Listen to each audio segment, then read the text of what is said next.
This episode of Mike's on Mike was recorded prior to Sheriff T.K. Waters announcing that they were ending the contract with Armor Correctional Healthcare. The change came after the state announced in the story for the tributary that it had opened an investigation into Armor because of the healthcare provider being convicted in the death of an inmate in Milwaukee in 2022.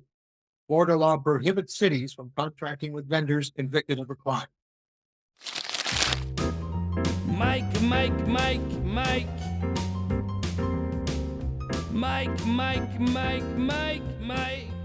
Hello, everyone, and welcome to Mike's on Mike. This is episode number 3.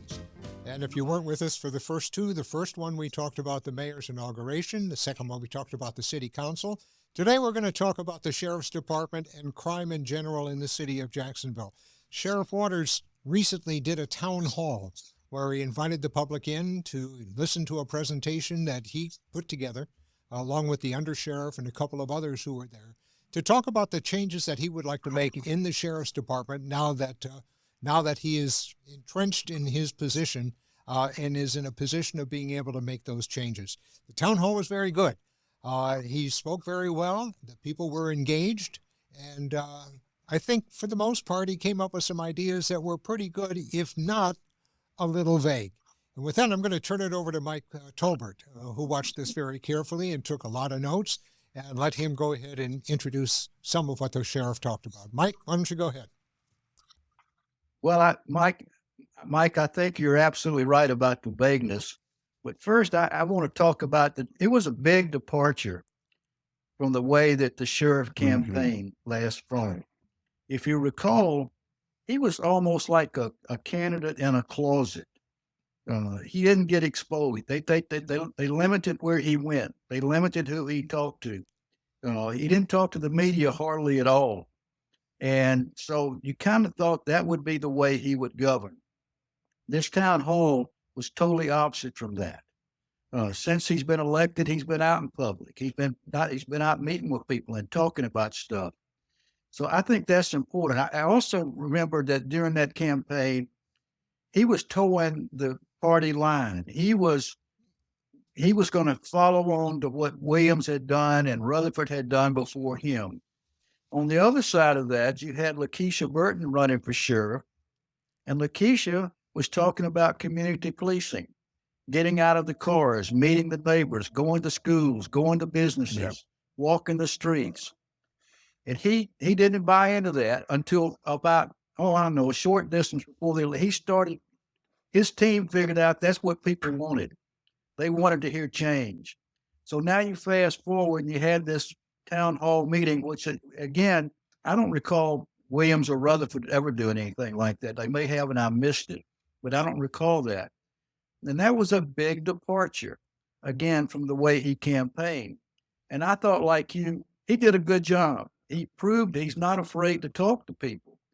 He didn't get in a hurry. At the end, they had questions that had been written out for audience people. He took every question. I don't know that he answered it as I would have or what I wanted to hear necessarily, but he answered every question. And then when they told him it was time to cut it off, he took another question. He said he wanted to take another question. So it was unique, but make no mistake, in my opinion, it was my observation, it was a big commercial for the sheriff and for the police department, the JSO. It was a paid commercial for JSO to seek more money. And that's exactly what happened. There were a lot of programs talked about, a lot of new policies, but there are some who think it was kind of like putting lipstick on a pig. It's still a pig. And we don't know yet how you're going to bring down crime. Mayor Degan submitted a budget that had $573 million in it for the sheriff next year. That's a big increase, and it included 40 new officers, and it included pay raises.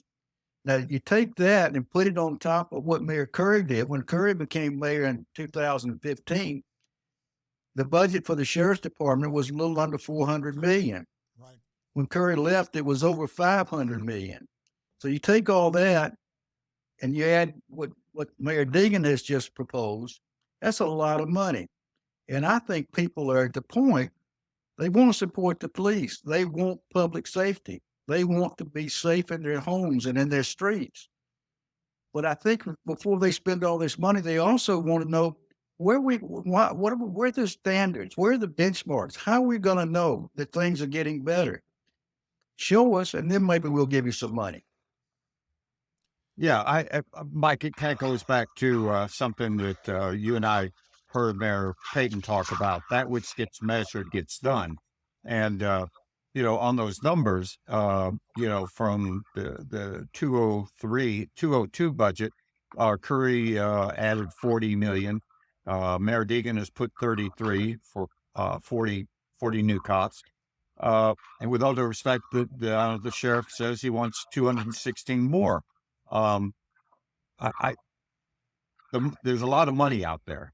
The other thing, and I just have to put this out there, come November is his one anniversary in the office. And, I totally agree with everything that you said. He was forthcoming. It was a great public town meeting. I've never seen that from the sheriff's office department. You got to give him kudos for that.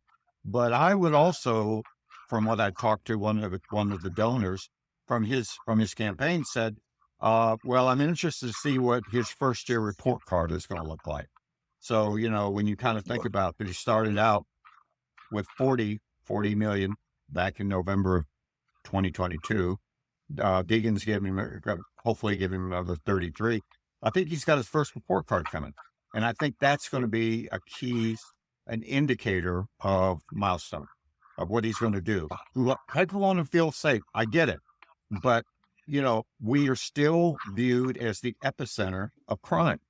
And there's got to be some measurements and there's got to be some results for over $500 million that's being spent.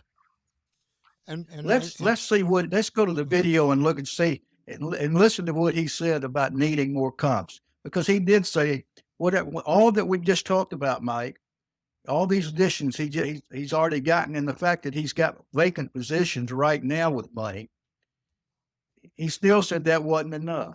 Play that video, please. With this data-driven realignment, we now have a clear sense of a number of officers that we need to adequately serve this city.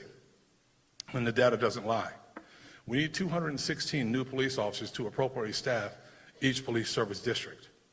This is not a shoot from the hip or a pie in the sky number. Well, you think about the history of all this. I don't have a recollection of sheriffs being turned down too many times when they've asked for more. Again, I think the measurements are going to be critical. I think people are going to want to know. The council members should want to know. We spend all this money. We give you all these officers. How are we going to tell if it's working? How are you going to communicate to us? Tell us why and how it's going to work before we do all that. Hopefully that's what will happen in the budget process. And I think the other follow-up to that, Mike, is what is it that we are going to be looking for? What is the public really looking for? More police officers looks good, like you said. Even fancy new automobiles, they look good. But the question really is, and one of the questions at the end of the town hall almost got to it. They referred to the jail, but this could be for his entire proposal, and that is, how do we know this is going to make Jacksonville safer? Which, in other words, means how do we know that these additional officers, these new cars, all of the other programs you want to put into place, Connect Duval, which we'll talk about in a couple of minutes, and others, is this going to turn around the crime rate in Jacksonville so that we are not now the crime capital of the state? And that was not addressed, and it wasn't even asked directly. Well, one of the things that they kept, the sheriff and his officers, the people who spoke, said in every presentation, we want to restore trust between the public and the police. And everything that they explained they wanted to do was wrapped in that, which is a good thing. Yes. But that was their mantra. That was their mantra. The Connect Duval, with all the surveillance cameras, people taking their home surveillance cameras and registering them with the sheriff's department for ready and easy access when a crime is committed. That requires public trust. I mean, that requires the public to trust the sheriff's department to make that happen. I don't know that people will just automatically let the sheriff's department have the workings of their security stuff without trust. So that is important. And that kept coming up and coming up and I was delighted to hear that. I mean, I was thrilled to hear that they're going to get out of their cars and they're going to walk neighborhoods. I was thrilled to hear that I remember when Sheriff Glover was here, when he was the sheriff, he instituted community policing. Mm-hmm. And one of the things he did was he put the officers' names on their automobiles. So as the cars rolled around, you knew who was driving what car. Yeah. Well, what Sheriff Waters has announced now is that in breaking up all these new zones and going away from the 6 zones that have been here since, as he said, when the Jaguars came to town, they said that's too antiquated and not efficient anymore.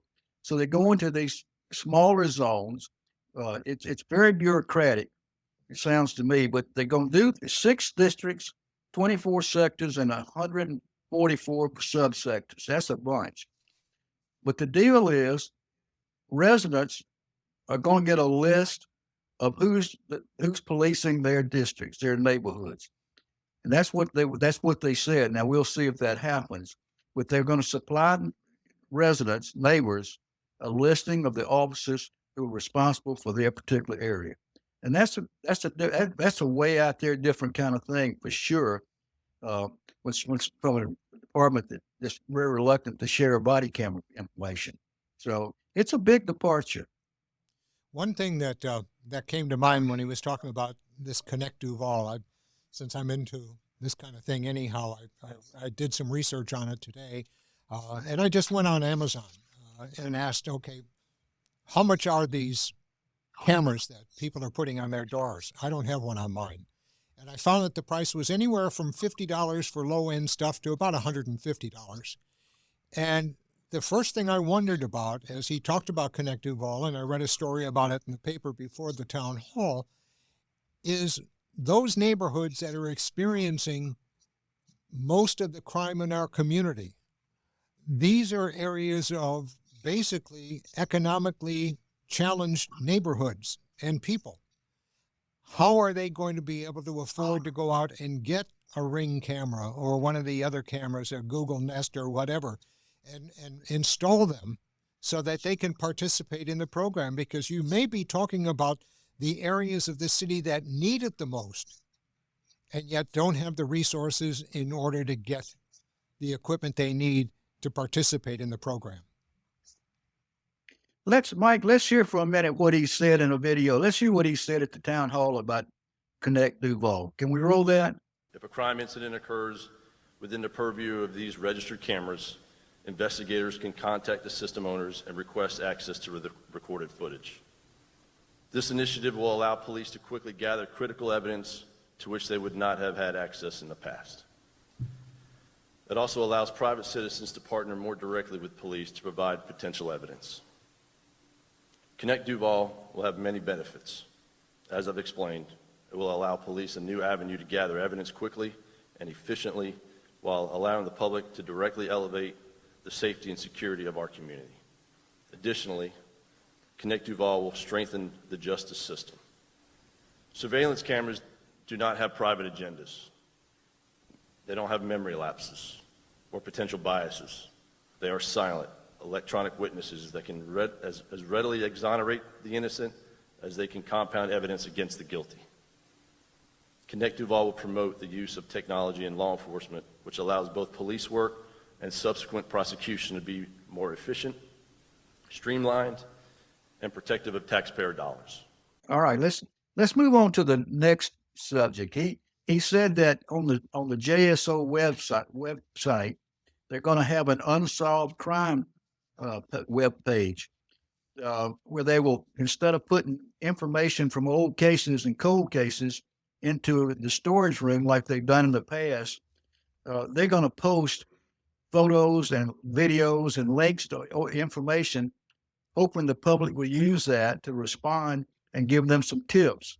Now, what they said was in the first month that it's been up, they've gotten 24 identified tips. But that was another part of this change of the way of doing business.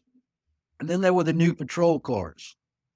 The sheriff made it sound like they went to a Ford dealer and just picked some cars off the lot. But maybe the Ford dealer didn't want any more. Let's show that video. Wish he'd stop by at my house. I got one that he could have taken. So those are pretty awesome. I want one. So as I talked about earlier, these vehicles were not an added cost. Simply, we went to Ford, found a factory color, got the factory color, and bought the decals. That's it. Let me tell you, when I bought my Crown Vic off the lot, it didn't look like that. Well, one thing I would have liked to have heard, And the color was nowhere close to that. Trust me. one thing I didn't hear, which I would have liked to have heard, and that is, okay, what are these new police cars going to do that other police cars of your current fleet can't do? You talk about technological advances. I mean, obviously there's going to be cameras all around it so that they can see everything like we do with our backup cameras and stuff. But what else, what kind of technology is built into this new generation of police cars that has not been available in the past? I mean, to me, that would justify the change more than they happen to have a sleek new look. What else do they do? Over what does the present car? What cars what the vehicles they're using now? What does they don't have that this will have? I don't mean to preach about the money. I get all what we're trying to do, and if it helps reduce crime, particularly in certain sections of the community, but all over the section, I'm for it. Mm-hmm. But I keep thinking about what the late economist Herb Stein made an observation about economic trends or cost trends. If something can't go on forever, it will stop. If we don't see a change in the epicenter of crime, at some point, the people will say it's got to stop because I'm not getting a return on my money. And I know I'm preaching about the money, but to your point, what do these cars have that the ones that we now have don't have? One of the interesting things that he said, you're right.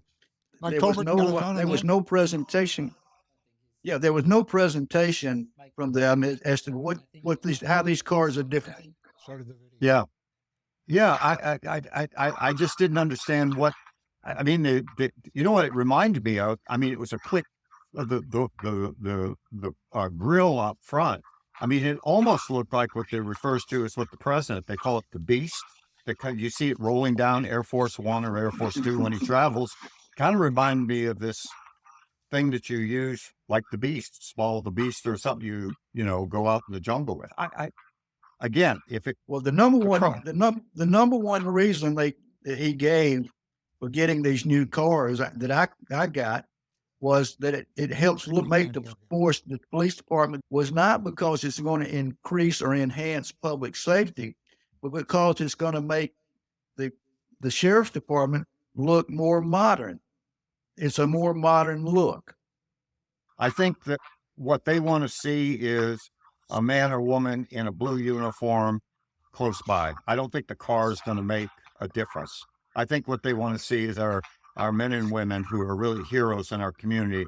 They want to see that uniform. I'm not sure a car is going to make them feel any more secure. But that's an observation. So, but again, I want to harp about the money. I'm just concerned about the increase in budget, a lot of good programs, but I don't see any measurements or how we're going to see that those percentages go down. And there are communities, as we all know, there are parts of this city all over that when the sun goes down, people are scared to go outside. And that's got to be the priority. This episode of Mike's on Mike was recorded prior to Sheriff T.K. Waters announcing that they were ending the contract with Armor Correctional Healthcare. The change came after the state announced in a story for the Tributary that it had opened an investigation into Armor because of the healthcare provider being convicted in the death of an inmate in Milwaukee in 2022. Florida law prohibits cities from contracting with vendors convicted of a crime. I guess the next question for the sheriff is what's next, and that's going to be the finance committee and the city council. I would guess he's got a lot of friends over there, but there's going to be a tug of war for money, and I would hope that they're going to do some hard questioning about measurements, about how are we going to know if this is working? Tell us how we're going to know that. When will we know that? And I think that's critical to all this. There's a lot of money. And again, like I said earlier, I don't recall sheriffs having too much of an issue getting the money they asked for. Budget after budget after budget after budget. And it was like Curry opened up the vault for the sheriff when he was there. We're going to see what happens next. You know, one of the last things they talked about, one of the things he talked about was a new jail. And we talked about that, I think, a little bit last week when we did this. But there is a movement to get this off the river. But he wants a new jail. Let's roll that video. How will a new jail make Jacksonville safer? So, you know, when you think about a new jail, these are all good questions. Thank you. When you think about a new jail, you look at it when you ask a question like, how do you keep Jacksonville safer? My responsibility as sheriff of Duval County is to make sure that any inmate in the Duval County jail system is safe, secure, and has a place where they can wait for the legal process to take its place. We cannot have a jail that's dilapidated, that's outlived its usefulness, and it's a problem for our inmates and our police and our corrections officers. It really is. It can't be unsafe. We can no longer have a jail that's overcrowded. We can no longer have a jail where things are not working the way they're supposed to work. We can't have a jail on a location where it floods if there's a bad enough storm. We just can't.